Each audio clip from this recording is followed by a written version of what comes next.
Big transfer of the day. Manchester United have signed Matheus Cunha from Wolves. Mark, let's start with you. Just break down this deal for us if you can.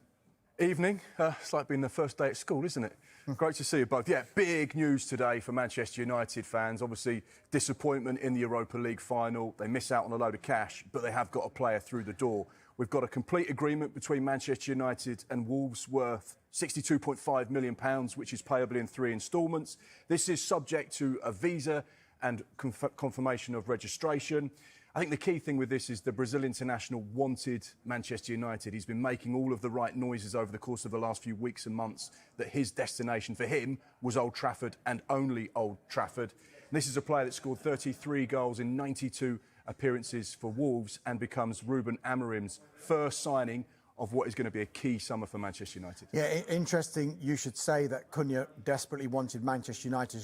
I think United were pretty impressed that his desire was to come to Old Trafford, given that there was no European football, of course, next season. And they've been tracking him for a while. The opening game of the season before last, when he performed so well at Old Trafford. So, Carve, United, on the first day of this window, making what looks like a statement signing. I think United are saying we still mean business. The season only finished a few days ago. Last season was totally unacceptable from United's point of view. There have to be big changes. Now, the first big change is a player as good as Matheus Cunha coming in. Everyone's seen what he could do at Wolves. It is a little bit surprising that he is willing to move to Manchester United at the moment, because people will be looking at this and saying, first of all, where's the money coming from United? And secondly, why does he want to go to United in their current state? But as Mark mentioned there, he still sees United as one of the biggest clubs in the world. We were told a couple of months ago that he loves Manchester United. He didn't care whether they were in the Champions League or not. His heart was set on moving to Manchester United. And as to where the money's coming from, United are paying in instalments.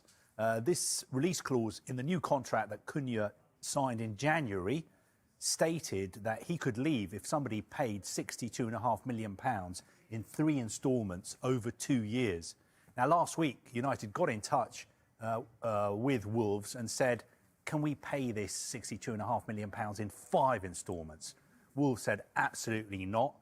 Pretty quickly, United came back to them and said, fine, we'll pay in 3 instalments. So in actual fact, they're only putting down £21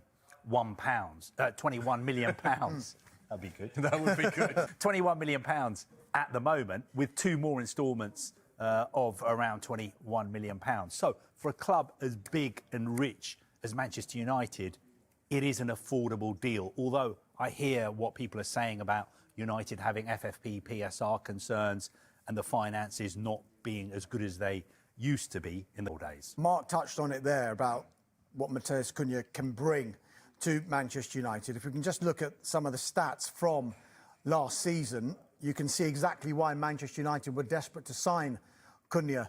15 goals. He ranks 8th in the Premier League. And remember, he's not an out-and-out striker, Matheus Cunha. Goals from open play, they all came from open play. That equals 5th in the rankings. 110 shots, 44 of which were on target, and that puts him in the top 4 and the top 5, respectively. The expected goals, he comes in at 30th with 8.63. Mark, just on this transfer itself, though, we've mentioned it is day 1 of this mini transfer window, but it appears to be good timing for both Manchester United and for Wolves, doesn't it? This is, I think, sensible business from Wolves. They signed this new contract with Cunha in January, and they knew exactly what was going to happen, and they could almost control how this summer was going to play out. Instead of having negotiations, back and forth, talk about other clubs, other teams coming to the table, it could drag on because Manchester United could say, actually, we don't want to pay this money. We're going to try and drive a hard bargain. We're going to wait. We're going to let the player agitate. He might not turn up for pre-season. There might be one of these things. We talk about sagas every single summer, don't we? And it becomes a bit of a nightmare for the players and the clubs involved. However, Wolves have exonerated anything like that happening by going, right, this is simple. This is the contract. This is what you've signed. The player's happy with it. The agent's happy with it. And anyone that wanted to buy Cunha knew exactly what the deal was. It was laid out, it was contractual, and it was simple. So therefore, Wolves will say this is great because on day one of the window, we don't have to talk about Matheus Cunha anymore. We know he's gone, it's sorted. And they can start to focus on the replacements that they want to get in as his replacement. So therefore, you've not got any awkwardness between the club, between the player. I think what Manchester United are getting is a player that, as we said, wants to go there. And one thing we've certainly seen over the course of this season, he's passionate, he wears his heart on his sleeve, he's not scared to go toe-to-toe with other players on the pitch and say exactly what he thinks off the pitch. So therefore, right now, that might be the right type of thing for that Old Trafford dressing room. Yeah, so Matheus Cunha, as good as in at Old Trafford. Big question some are asking now is what impact could that have, if any, on their captain, Bruno Fernandes? Lots of talk surrounding his future, Carve. Is there a chance we could see Bruno Fernandes leaving Old Trafford?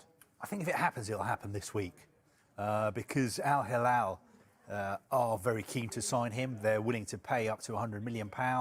They're willing to make him one of the best paid players in the world. But they're playing in the Club World Cup, which starts in 2 weeks' time. They've got a big game against Real Madrid, I think on June the 18th. They want a new superstar signing. Is it going to be Bruno Fernandes? Is it going to be Victor Osimhen? Is it going to be, incredibly, Cristiano Ronaldo? They also need a new head coach. I think the new head coach could be Simone Inzaghi, who may leave Inter Milan after last night. He's going to have a meeting with Inter on Tuesday about his future. But getting back to Bruno Fernandes, if you're a Manchester United supporter, do you trust what your manager said in public?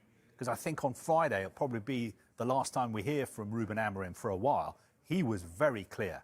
He was asked some great questions about Bruno Fernandes' future, and he said, basically reading between the lines, I've spoken to Bruno, he's got this incredible offer, but he's told me he wants to stay. He's got a lot more to offer at this level, at his age. He knows the plans we've got for the club. He's going to stay. So if you trust your manager and what he's saying, Bruno Fernandes is staying. But what about this offer from Al Hilal? What does Bruno Fernandes himself want? Is he tempted? Why was his agent in Riyadh on Thursday having talks with senior Al Hilal executives? And what do Manchester United really think? We know their position is the player is not for sale. He's extended his contract. He's the captain. He's four-time player of the year at Manchester United. He's not going anywhere. But both of you two, if we were sitting in a pub having a drink, a non-alcoholic beer, you would both say to me, yeah, but Carve, every player has his price. Every player has his price. The club can say, oh, he's not for sale, he's not for sale. But they can look at it and say, this guy's going to be 31. Are we ever going to get £100 million for him ever again? I don't know. All I know is that United's position is he's not for sale. Ruben Amorim is saying he's not going anywhere. And I think the player loves United and he's not motivated by money. Mark, before you come in there, Carve alluded to Ruben Amorim talking about Bruno Fernandes in that post-season tour of Asia, where Carve broke it down there. We can actually hear exactly what Ruben Amorim said about Bruno Fernandes. I think he wants to stay. He's saying no to a lot of things, but it shows that he wants to win. And I think he's really young, he's really good. He needs to be on the best league in the world.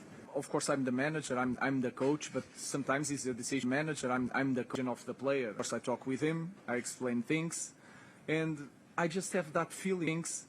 And when I'm one, you have the feeling if he wants to stay. Of course, sometimes in a lot of games this season he was so frustrated, but he knows what we are doing. So the thing that I have every time I speak with him is that he wants to continue, for sure, in Manchester United, but you never know. For sure in Manchester United. Out of money that Al Hilal are offering, supposedly, the club can turn that down, given the financial picture. we can find another way to win money.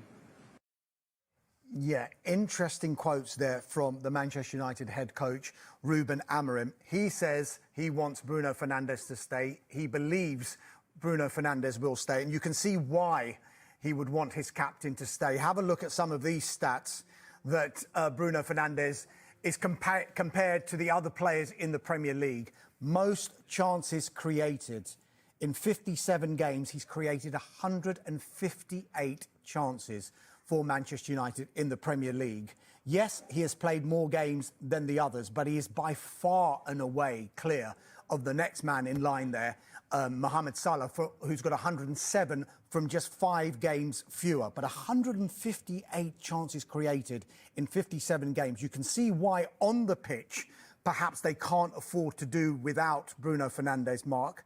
But could you argue off the pitch, they can't actually afford not to accept this bid if it was to come in? Well, I think this is the problem that Manchester United have, and we've heard Sir Jim Ratcliffe talk so openly and publicly over the course of the last few weeks, months, year or so, about how desperately bad the finances are for Manchester United, hence why we've seen huge redundancies, hence why we've seen club legends lose their position at the club. They have been going through the organisation, the business, with a fine-tooth comb to go, right, we need to save as much money as possible and we need to turn this from a loss-making football club into a profitable one.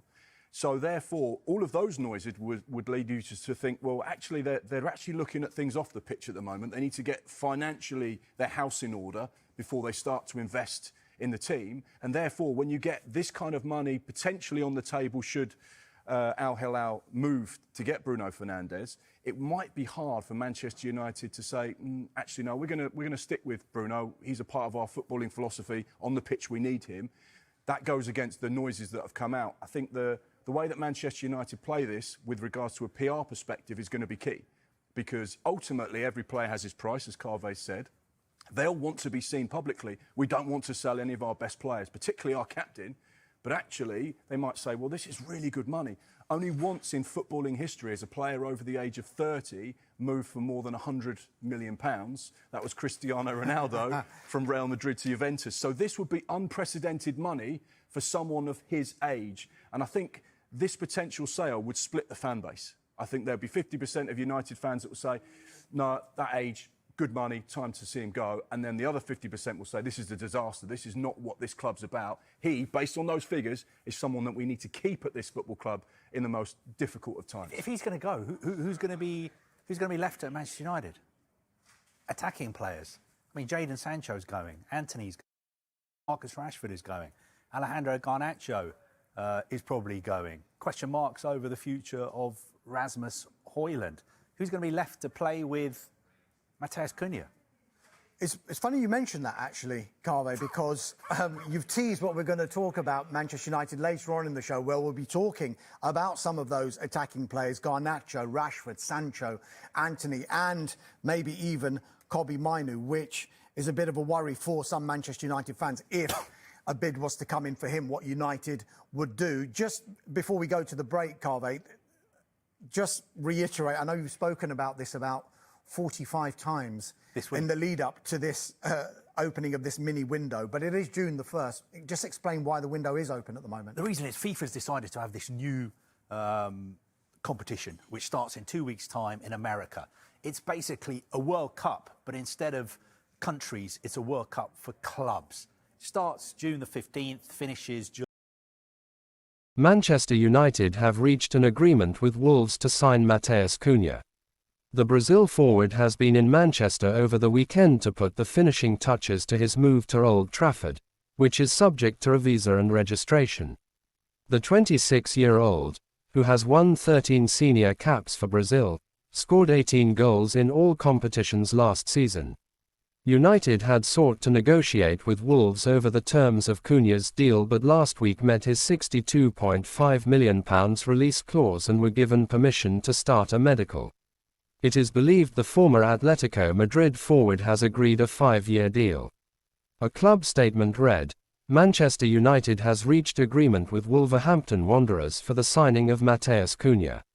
The Brazilian forward's signing is subject to visa and registration. Everyone at Manchester United looks forward to welcoming Matheus to Old Trafford. Wolves said the deal was a club record fee received as they thanked Cunha for his contributions in Old Gold, in a statement confirming his departure. Cunha had been a key target for the Red Devils as head coach Ruben Amorim looks to reshape the team on the back of the club's worst season in 51 years. The forward turned 26 on Tuesday, the same day that United were granted permission by Wolves to finalise a deal. He is now on his way to Brazil ahead of Friday's World Cup qualifier with Ecuador, which will be Carlo Ancelotti's first game in charge.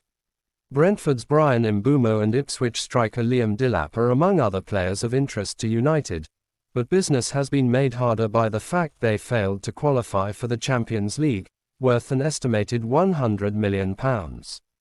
Meanwhile, former Manchester United midfielder David Beckham has criticised some of the club's players for disrespecting supporters following reports some players swore at fans on the post-season tour of Asia. Beckham did not name any players or mention any specifics of the conduct in question as he compared the current team to the one he played for under Sir Alex Ferguson. "I'm talking about sometimes the way players are acting," Beckham said during Beckham and Friends Live, an alternative live broadcast of the Champions League final on Paramount+.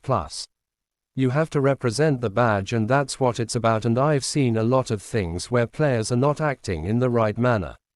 We were a part of a team that was so well-mannered. We understood what it meant to play for Manchester United.